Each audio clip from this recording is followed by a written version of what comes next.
Natoy anak, gumising ka na riyan. Tanghali na. Mahuhuli ka na sa klase mo. Ayoko pong pumasok, Nay. Ay hindi pwede. Ilang araw ka nang hindi pumapasok. Ang dami mo ng liban sa klase na bata ka. Baka mamaya hindi ka na makapag-grade 5 niyan. Pagkasabi noon ay iniwan ni Perla ang ginagawa niyang paglalagay ng mga paninda niyang kakanin sa bilao at tumayo. Pumasok siya sa kwarto nilang mag-ina at nilapitan ng anak.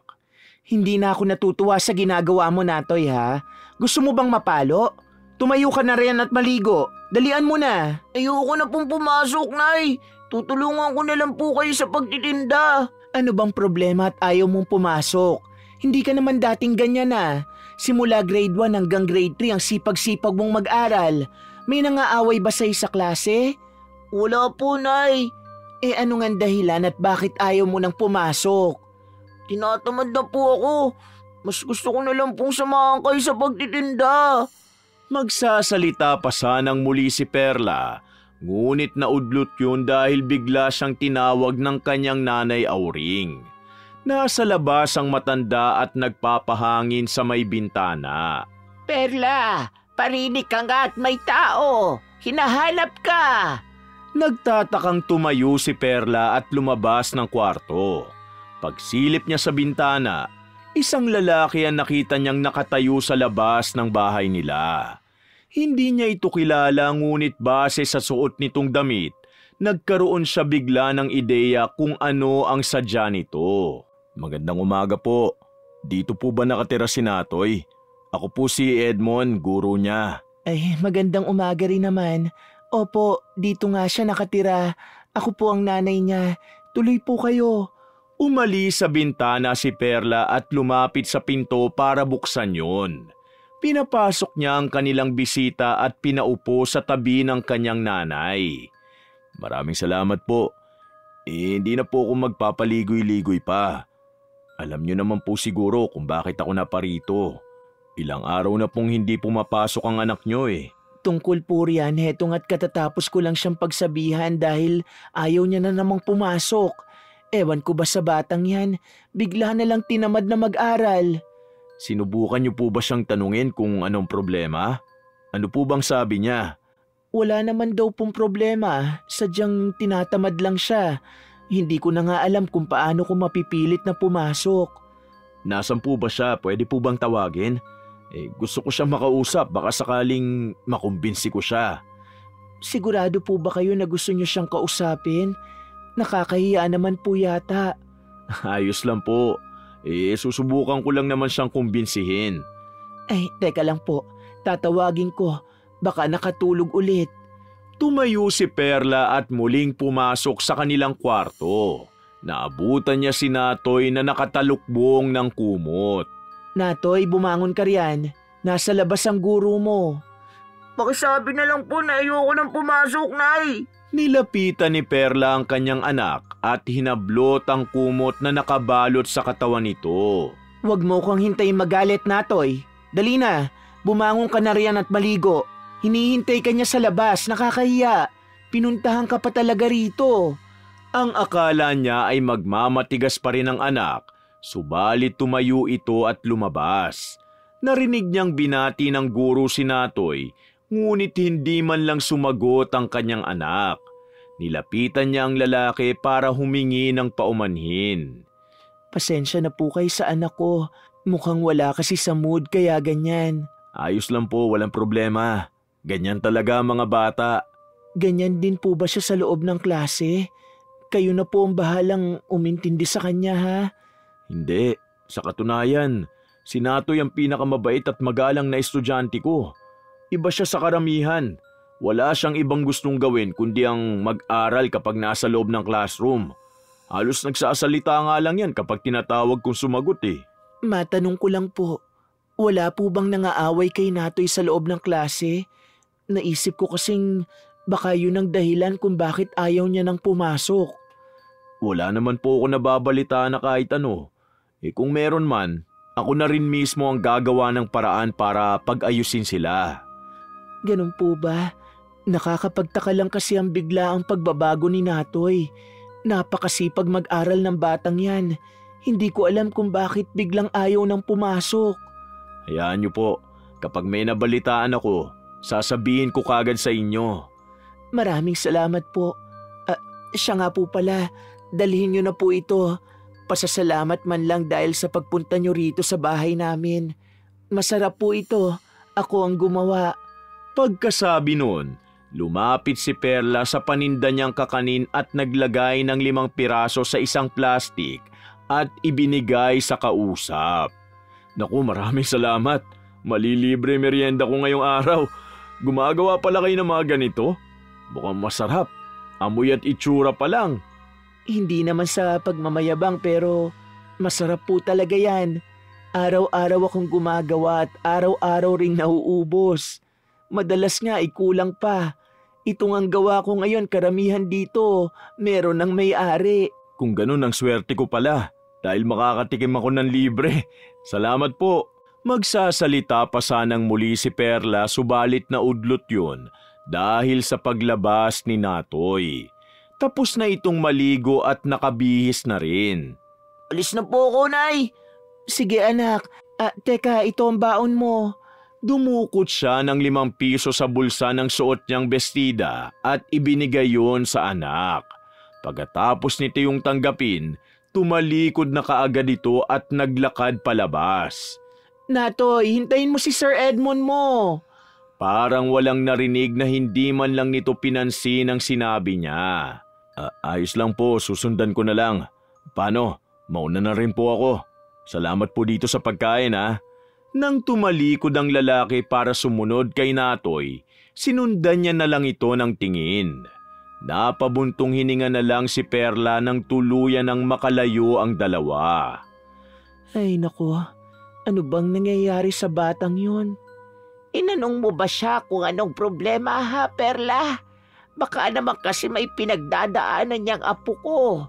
Ayaw niya lang sabihin sa'yo. Umupo muna siya sa tabi ng kanyang nanay Auring bago nagsalita. Tinanong ko na po pero ang sabi niya wala naman daw siyang problema. Tinatamad lang daw siyang mag-aral. Malakas ang kutob ko na may tinatago sa atin ang batang yan. Hindi naman yan ganyan dati, hindi ba? Opo, Nay. Kaya nga po nagtataka rin ako eh. Mabuti na lang at pinuntahan siya ngayon ng guro niya kaya napilitang pumasok. Iba ang pakiramdam ko sa lalaking yon. Sa tingin ko, pakitang tao lang ang kabaitan na pinakita niya kanina. Ay naku, umiral na naman yung pagiging manghuhula niyo, Nay. Nakita niyo naman na pinuntahan niya pa rito si Natoy. Hindi ko naman pinipilit na paniwalaan mo ko. Pero kilala mo naman ako. Kahit kailan, hindi pa ako nagkamali ng hinala. Alam ko yun, Nay. Pero sa pagkakataong ito, hindi ako sang-ayon sa sinabi niyo. Kung masama ang ugali ni Sir Edmond, hindi na sana siya mag-aaksaya ng oras na puntahan si Natoy dito. Isa yon sa trabaho nila. Kahit ayaw nila, wala silang magagawa. Ay, ayoko na pong makipagtalo sa inyo. Isipin niyo na lang kung anong gusto niyong isipin. Magtitinda na ako, tanghali na. May pagkain na po dyan sa mesa ha. Kumain na lang po kayo kapag nagutom kayo. Sige anak, mag-iingat ka. Huwag mong kalimutang magdala ng payong at mukhang uulan. Opo, Nay, salamat. Aalis na po ako. Pagkasabi nun ay binitbit niya na ang 2 bilao na naglalaman ng kakanin at umalis. Araw-araw, sa ganung tagpo umiikot ang buhay niya. Gigising siya ng madaling araw para magluto at maglalako naman kinabukasan. Nakakapagod at halos araw-araw siyang kulang sa tulog, ngunit ayos lang. Ang mahalaga para sa kanya ay kanyang natutustusan ang pangangailangan nilang tatlo. Kakanin! Kakanin kayo riyan! Mga suki, bili na kayo! Kaagad na nagsilapitan ng mga suki niya nang marinig ang sigaw na yun. Sa isang iglap, naubos kaagad ang paninda niya at tanging ang mga nakareserba ang naiwan. Ihahatid niya lang ang mga yun sa mga may-ari At pagkatapos nun ay didiretso na siya sa palengke at mamimili ng mga kakailanganin niya para makapagtinda muli bukas. Malapit na siya sa bahay ni Mang Doming nang mapansin niyang maraming tao ang naroon at tila may kung anong kaguluhan sa nangyayari. Binilisan niya ang paglalakad hanggang sa tuluyan siyang makalapit. Napag-alaman niya mula sa mga naroong nakikiusyoso na patay na umano ang anak ni Mang Doming. Natagpuan daw ang katawan ng binata sa tabi ng ilog. Nitong nakaraan lang, nakarating pa sa kanya ang balita na nawawala ang anak ng matanda, tapos ngayon heto na at isang malamig ng bangkay. Nakipagsiksikan si Perla sa mga naroon at nang makarating siya sa pinakaunahan, nakita niya ang matandang nakaluhod sa lupa habang umiiyak. Sa harapan nito ay naroon ang wala ng buhay na katawan ng anak nito. Nang mga sandaling yun, parang dinudurog ang kanyang puso para sa matanda. Saksi siya kung gaano nito kamahal ang anak. Bago pa man tuluyang pumatak ang kanyang mga luha, tumalikod na siya at naglakad ng palayo. Nang mga sandaling yun, biglang pumasok sa isip niya si Natoy, ang kanyang nag-iisang anak. Kung sakaling mangyari sa kanya ang nangyari ngayon kay Mang Doming, baka hindi niya yun kayanin. Makalipas ang ilang oras, natagpuan ni Perla ang kanyang sarili na nasa labas na ng gate ng paaralan at hinihintay si Natoy. Kagagaling niya lang sa palengke para mamili at naisipan niyang daanan na lang ang anak, tutal tanghali na. Ilang minuto lang siyang naghintay at maya-maya lang, nakita niya nang lumabas si Natoy. Nilapitan siya nito at kinuha ang ilan sa mga dala niya. Ano pong ginagawa niyo dito, Nay? Ano pa, malamang hinihintay kita. Kagagaling ko lang sa palengke. Saktong malapit na rin naman kayo mag-uwian kaya dinaanan na kita. Sana po dumiretso na kayo sa bahay para makapagpahinga, Nay. Kanina pa yata kayo naghihintay dito eh. Ang init-init po. Kadarating ko lang, mga 5 minuto lang siguro ako naghintay. Sa susunod po sa bahay na kayo dumiretso.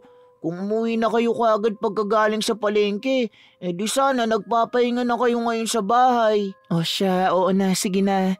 Tara na nga at sa bahay mo na lang ako sermonan. Hindi naman po ako naninermon, Nay. Sinasabi ko lang po. Hindi na pinansin pa ni Perla ang sinabing yon ng kanyang anak. Sa halip, nauna na siyang maglakad. Kaagad din naman itong sumunod bit-bit ang ilan sa mga pinamili niya. Siya nga pala, Natoy. Nakarating na ba sa inyong nangyari sa anak ni Mang Doming? Nagpunta ako sa kanila kanina para maghatid ng kakanin at dun ko nalaman ang nangyari. Opo, Nay, nabalitaan po namin. May mga pulis nga pong nagpunta kanina para mag-imbestiga eh. Isa-isa nilang tinanong ang mga guro at estudyante tungkol dun sa nangyari. Oh, anong balita? Nalaman ba nila kung sinong may kagagawan? Hindi ko lang po alam, Nay. Sana mahuli ang salarin. Hanggat hindi nahuhuli ang may sala, malaki ang posibilidad na maulit ang nangyari. Kaya ikaw, Natoy, ha? Huwag kang nagtitiwala sa kung sino-sino. Opo, Nay. Kayo rin po. Aba, bakit napunta sa akin ang usapan? Mas marami po kasi kayong nakakahalubilo araw-araw kaysa sa akin. Ako po, sa eskwelahan lang po ako pumupunta. Pero kayo po kung saan-saan kayo pumupunta para magbenta ng kakanin eh. Mga suki ko naman na ang karamihan sa mga pinupuntahan ko. Matagal ko na silang kilala. Kung may isa sa kanila na gagawan ako ng masama, di dapat dati pa. O basta, Nay, huwag po kayong makampante sa isang tao. Lalo na po kung unang beses nyo lang nakausap. Nawala ang atensyon ni Perla sa sinasabi ng kanyang anak dahil may umagaw sa atensyon niya habang naglalakad sila. Bakit nandito ito? Ang tinutukoy niya ay ang plastik na may lamang kakanina nasa gilid ng daan. Natatandaan niyang ibinigay niya yun kanina sa guro ni Natoy. Ano po ba yan? Ito yung kakanina ibinigay ko kanina kay Sir Edmund eh. Baka po nabitawan niya kanina habang naglalakad kami. Nagmamadali po kami kasi tanghali na. Kaya siguro hindi niya na binalikan. Sayang naman. Hindi bale, padadalan ko na lang siya sa susunod. Hindi umimik sa sinabi niyang yon si Natoy. At hanggang sa makarating sila ay hindi na ulit ito nagsalita pa. Dumiretso siya sa maliit nilang kusina para iluto ang binili niyang gulay sa palengke. Abala siya sa ginagawa nang lapitan siya ng kanyang nanay Auring. May narinig akong chismis tungkol sa anak ni Domeng. Totoo ba yon, anak? Opo, Nay. Naawa nga po ako kay Mang Domeng eh. Ano raw bang ikinamatay ng binata? Nahuli na ba ang gumawa nun sa kanya? Hindi pa ho nahuhuli ang salarin, Nay. Tungkol naman po sa kung anong ikinamatay, ayon po sa narinig ko, may mga pasaraw po sa katawan. Baka may nakaalitan. Diyos ko, nakakatakot na ang mga nangyayari sa panahon ngayon. Oo nga po, Nay eh. Kaya nga po, pinagsasabihan ko kanina si Natoy. Ano ka ba? Mabait na bata ang apo ko. Malabong magkaroon niya ng kaaway. Alam ko naman po yun, Nay. Pero hindi pa rin po natin masasabi. Hindi porket mabait ang anak ko, magiging ligtas na siya sa kung anong kapahamakan. Sa bagay, tama ka riyan sa sinabi mo. Walang pinipiling tao ang masasamang loob. Tama po kayo. Dahil sa nangyari, nagkaroon tuloy ako ng takot.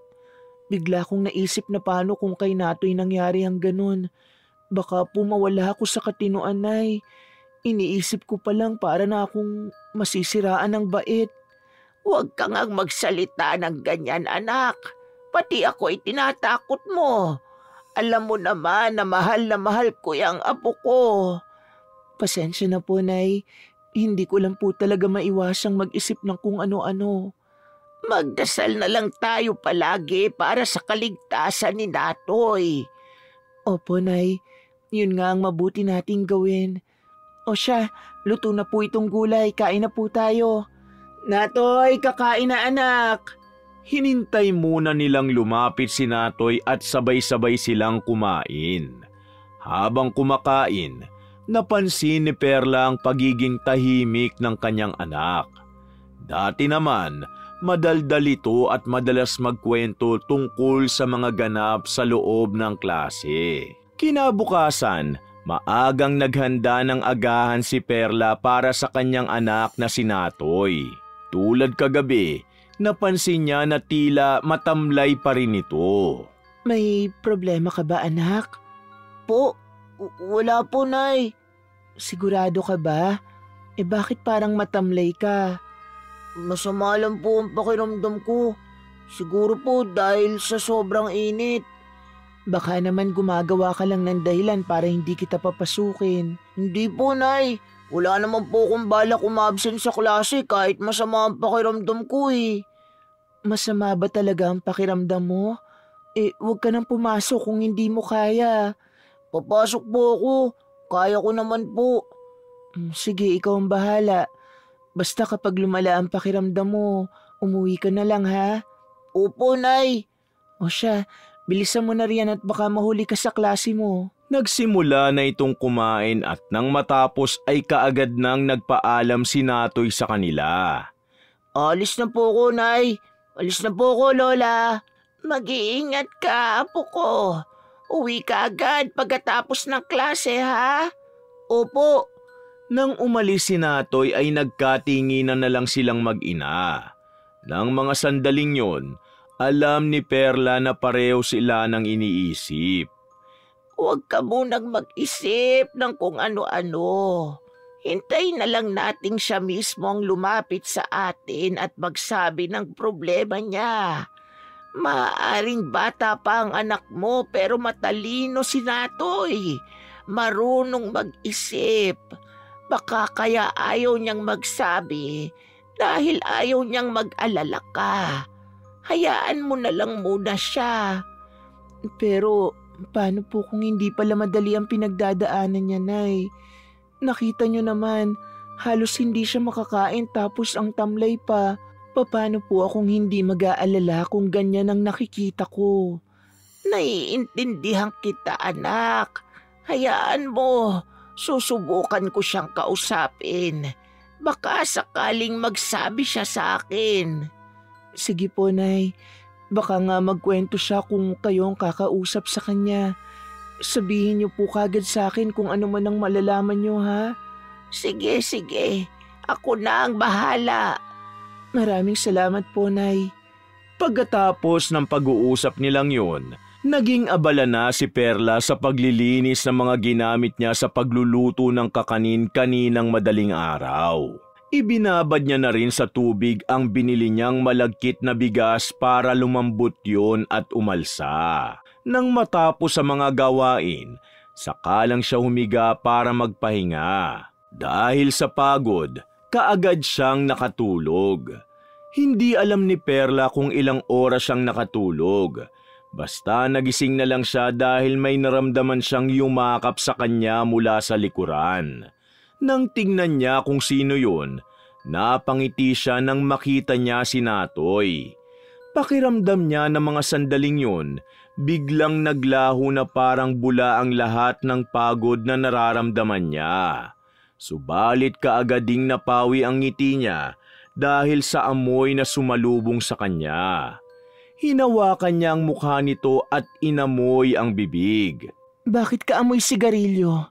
Halatang natakot ito dahil biglang bumangon at umatras. Sagutin mo ang tanong ko, Natoy. Bakit ka amoy sigarilyo? Kailan ka pa natuto magbisyo, ha? Patawad po, Nay. Tinikman ko lang naman po. Natoy, naririnig mo ba ang sarili mo? Anong tinikman? Hindi yan pagkain para tikman mo. Patawad po, Nay. Ano ba talagang nangyayari sa'yo? Nitong mga nakaraan tinatamad kang pumasok. Tapos ngayon naman natututo ka ng manigarilyo? Pinag-aaral kita hindi para matuto magbisyo. Alam ko naman po yun. Alam mo naman pala, bakit ginawa mo? Natoy naman, kaya nga ako nagpapakahirap maghanap buhay para makapag-aral ka at magkaroon ng magandang buhay. Tapos malalaman ko na lang na unti-unti mo nang sinisira ang buhay mo. Tinikman ko lang nga po yun, Nay. 10 taon ka pa lang. 10 taon. Kahit tinikman mo lang o ano, masama pa rin ang ginawa mo. Nakaka-addict yan, alam mo ba? Walang magandang maidudulot yan sa'yo kung hindi sakit. Ano bang kaguluhan ang naririnig ko? Perla, anak, bakit ka ba sumisigaw? Paanong hindi ako magagalit, Nay? Itong apo ninyo natututo ng manigarilyo. Natoy, apo, totoo ba ang sinasabi ng nanay mo?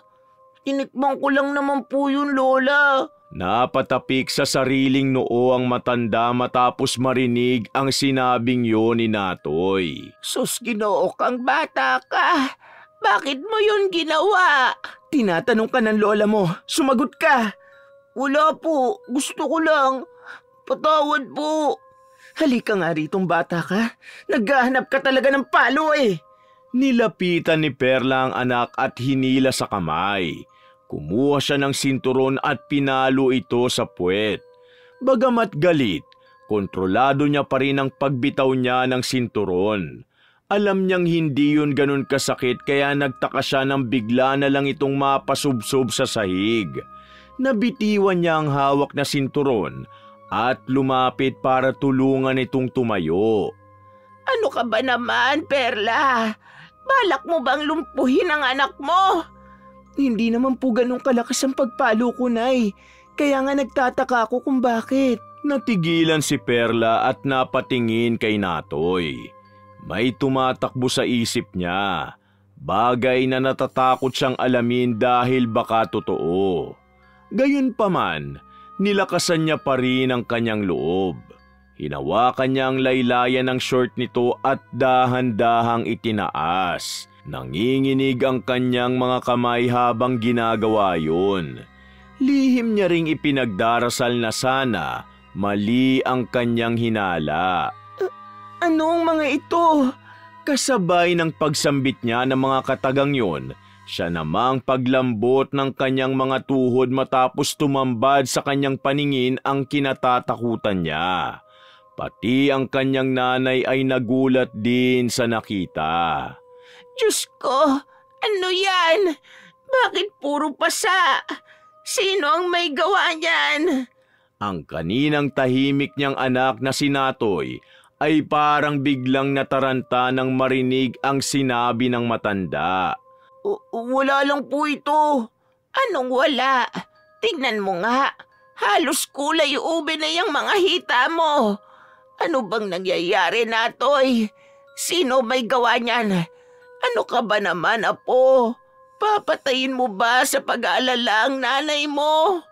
Nang mga sandaling yun, nanatili pa ring walang imik si Perla.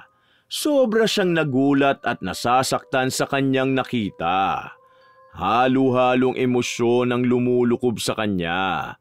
Kahit nang lapitan siya ni Natoy at yakapin, nanatili pa rin siyang walang kibo. Pasensya na po, Nay. Hindi ko naman po gustong gawin to. Bakit kasi hindi mo sabihin sa amin kung anong nangyari? Paano mo nakuha yung ganyang mga pasa? Sino ang may gawa niyan? Hindi ko po pwedeng sabihin, Lola. Ang sabi niya sa akin, may masamang mangyayari daw sa inyo kapag nagsumbong ako. Kaya pasensya na po, hindi ko pwedeng sabihin. Ayoko po may mangyari sa inyo ni nanay eh. Ayos lang naman po ako. Mawawala rin po itong mga pasa ko. Hindi pwede, apo. Kailangan mong sabihin sa amin ang totoo. Kailangang magbayad ang kung sino mang may gawa niyan sa'yo. Huwag kang matakot sa banta niya. Hindi niya kami kayang saktan ng nanay mo. Hindi hanggat nabubuhay ako.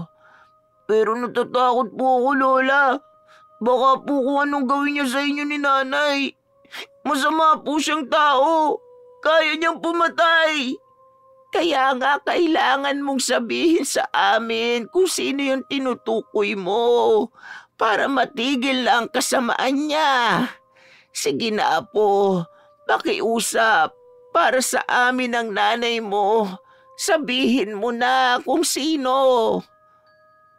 Si Sir Edmund po, Lola. Sir Edmund?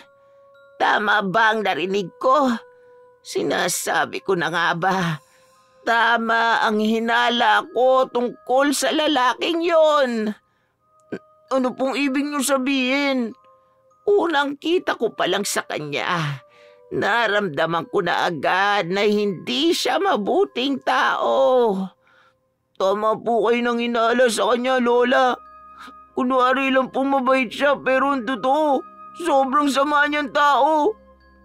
Siya po ang pumatay sa anak ni Mang Doming. Ano? Totoo ba yung sinasabi mo, apo? Opo, nakita ko po mismo, Lola. At alam niya po yun, kaya nga ako naman ang pinagbabantaan niya. Ang akala ko makakaiwas na ako sa kanya kapag hindi na ako pumasok. Pero pinuntahan niya po ako rito. Hayop siya. Pupuntahan ko siya ngayon mismo. Ilalantad ko sa lahat ang kasamaan niya. Yun ang mga katagang binitiwan ni Perla makalipas ang ilang minutong pagkatulala. Tumayo siya at akmang lalabas ng kwarto, ngunit pinigilan siya ng kanyang ina. Magaan na parusa kung makukulong lang siya, anak. Hayaan mong ako ang magbigay ng nararapat na parusa sa kanya. Natigilan si Perla. Napatitig sa kanyang ina.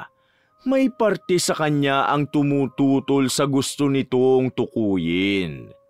Kinagabihan, Nay, sigurado po ba kayo sa gusto niyong gawin? Matagal na po nating ibinao ng kalahating ito ng ating pagkatao. Nangako kayo kay tatay na hindi na ulit kayo babalik sa dati niyong gawain. Hindi niyo po kailangang baliin ang pangakong yun para lang kay Natoy. Alam kong maiintindihan ako ng tatay mo dahil ginagawa ko ito para protektahan kayo ng apo ko. At isa pa, Sa ganitong paraan lang natin maibibigay ang parusang nararapat para sa taong yun. Sige na, gawin mo na ang mga inuutos ko. Hindi na muling tumutol pa si Perla. Sa halip ay sinunod niya na lang ang mga utos nito. Pagkatapos niyang ilabas mula sa isang kahon ang mga gagamitin ng kanyang ina, inutusan siya nitong kunin kay Natoy ang buong pangalan ni Sir Edmond. Usik ang gagawin mo, Nay. Ang usik na tinutukoy ni Perla ay isang uri ng kulam kung saan ang kakailanganin lamang ay ang buong pangalan ng taong kukulamin. Oo, anak. Pero hahaluan ko rin ang kaunting barang. Unti-unti natin siyang papatayin sa sakit at takot hanggang sa siya na mismo ang tumapo sa buhay niya. Sige na, kunin mo na ang buong pangalan at nang makapagsimula na ako. Opo, Nay. Pagkasabi nun, lumabas siya ng kwarto ng matanda at pumasok sa kwarto nilang dalawa ni Natoy. Lumapit siya sa bag nito at kumuha ng panulat at papel. Isulat mo rito ang buong pangalan ni Sir mo. Nay, narinig ko po ang usapan niyo ni Lola. Mabuti naman at narinig mo. Hindi ko na kailangan pang magpaliwanag sa'yo. Sige na, isulat mo na. Kinuha nito ang mga yun sa kamay niya at nang ibalik ay naroon na ang pangalan na hiningi niya. Mauna ka nang matulog. Huwag mo na akong hintayin. May pasok ka pa bukas. Hindi niya na hinintay na sumagot ito. Lumabas na siya ng kanilang silid at bumalik sa kwarto ng matanda. Nang ibigay niya ang papel, sinulatan nito yun ng kakaibang lengguwahe gamit ang dugo ng alaga nilang kambing. Pagkatapos noon ay dahan-dahan nitong sinunog ang papel habang bumibigkas ng mga mahihiwagang salita. Ilang minuto ang itinagal ng ritual bago natapos. Ayos na, anak. Matulog na tayo. Sige po, Nay. Lilipat na po ako sa kabila. Bago siya lumabas, inalalayan niya muna itong mahiga at kinumutan pagkatapos. Pagpasok niya sa kwarto nila ni Natoy ay mahimbing na ang tulog nito. Tiningnan niya muna ang oras bago nahiga. 1:00 na pala ng madaling araw. Ibig sabihin nun, 2 oras na lang ang tulog niya dahil 3:00 siya gigising para magluto ng panindang kakanin. Dahil doon, napagpasyahan niyang wag na lang matulog para hindi sumakit ang kanyang ulo. Nang sumunod na mga araw, nalaman nila kay Natoy ang malaking pagbabago umano ng ser nito. Namumutla at nangingitim ang ilalim ng mata. Madalas tulala at kung minsan ay bigla na lang nagugulat na para bang may kung anong nakakatakot na nakikita. Alam ni Perla na yun na ang resulta sa ginawa nila ng kanyang nanay, kaya hindi na lang siya umimik tuwing nagkukwento si Natoy. Isang gabi, habang naguhugas siya ng plato ay nilapitan siya ng anak. Kayo po ang may gawa nun kay Sir, hindi ba? Huminto siya sa kanyang ginagawa at humarap dito. Bakit mo na itanong? Wala lang po, Nay. Gusto ko lang pong marinig mismo sa bibig niyo. Aminin ko po na naawa ako sa nangyayari sa kanya. Pero alam ko rin naman pong nararapat lang yun dahil sa ginawa niya sa akin at sa anak ni Mang Doming. Mabuti naman at alam mo yan. Natoy anak, ang mga taong katulad niya, hindi dapat kaawaan. Bakit?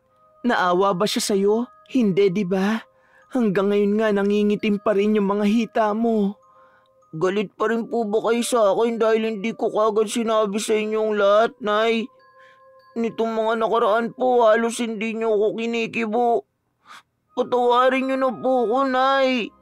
Pagkasabi nun, bigla itong yumakap sa bewang niya habang umiiyak. Tana, hindi naman ako galit sa'yo. Galit ako sa sarili ko.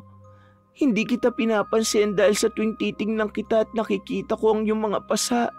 Sobra akong nasasaktan. Ang sakit isipin na nakaranas ka ng ganyang paghihirap nang hindi ko man lang alam.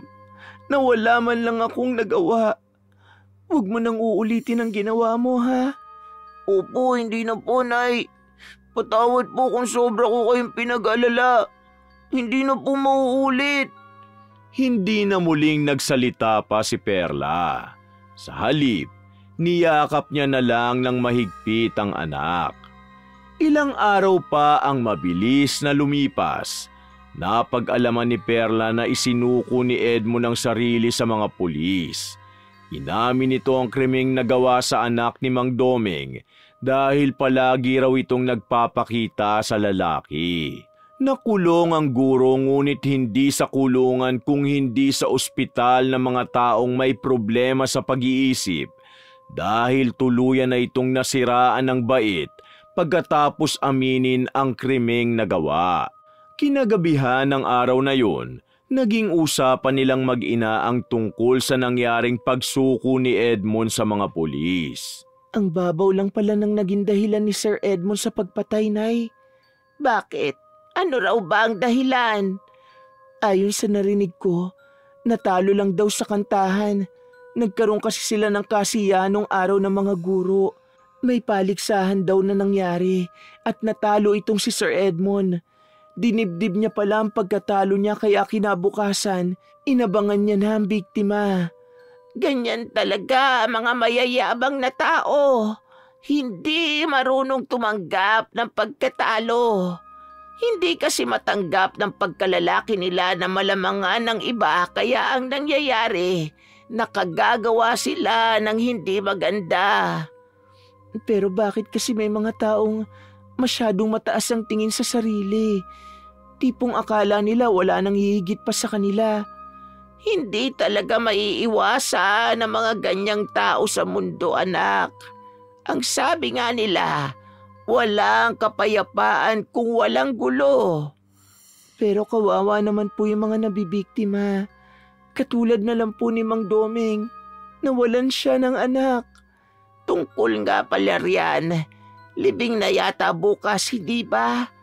Dapat makipaglibing ka, anak, para man lang makabawi dahil sa hindi ka nagkaroon ng oras para makiramay. Sige po, Nay. Magandang ideya nga yan. Hindi na muna ako magtitinda bukas. Oo, anak. Para naman makapagpahinga ka rin sa pagtitinda kahit isang araw lang. O siya, inaantok na ako. Matulog na tayo.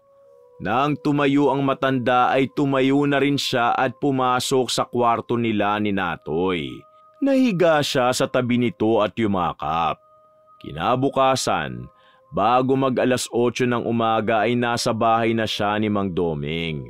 Sinadya niyang agahan ng kaunti para kahit papano'y magkaroon pa siya ng oras na makausap ang matandang lalaki. Nakikiramay po ako, Mang Doming.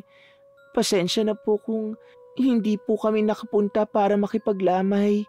Wala po kasing oras. Ayos lang yun, Perla. Alam ko naman na marami kang ginagawa. At isa pa, medyo malayo itong bahay namin mula sa inyo. Nabalitaan ko po ang tungkol sa pag-amin ni Sir Edmond. Mabuti naman po at kahit papano'y may hustisya na ang nangyari sa anak ninyo. Sobra nga akong nagpapasalamat sa Diyos dahil sa nangyari. Natupad ang ipinagdarasal ko tuwing gabi. Hindi man nakulong, ayos na rin dahil nawala siya sa sarili. Oo nga po, sapat ng kabayaran yun sa ginawa niya. Habang nagsasalita ay payapa ang kalooban ni Perla. Nang mga sandaling yun, alam ni Perla na ganun din ang nararamdaman ni Mang Doming. Dahil pareho silang magulang. Magulang na gagawin ng lahat para sa mga anak. Hindi dahil yon ang obligasyon nila, kung hindi dahil ganoon sila kung magmahal. Wakas!